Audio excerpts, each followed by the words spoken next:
금융당국이 저축은행 대출 총량 규제에서 중금리 대출을 제외하는 방안을 검토하면서 업계의 기대감이 커지고 있습니다.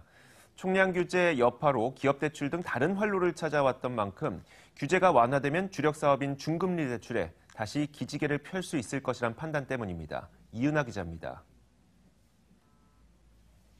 지난해 저축은행들의 발목을 잡았던 건 가계부채 총량 규제였습니다. 상하반기 각각 5.1%, 5.4%로 가계대출 증가율을 제한하면서 대출을 마음껏 늘릴 수 없었기 때문입니다. 올해 분위기는 다릅니다. 지난해 3월 초 내려왔던 총량 규제 상한선 발표가 올해는 미뤄지면서 규제가 느슨해졌고, 최근엔 당국이 대출 총량 규제에서 중금리 대출을 제외하는 완화책을 검토하고 있습니다. 정부 차원에서 중금리 대출을 확대하기로 한 만큼 시장 활성화와 업권 형평성을 고려해 저축은행 규제 완화가 필요하다고 판단한 것으로 보입니다. 총량 규제로 씨름하던 저축은행 업계는 반색하고 있습니다. 규제가 완화되면 자체 중금리 대출 상품을 키워서 수익성을 높이고 최고금리 인하에도 대비할 수 있기 때문입니다.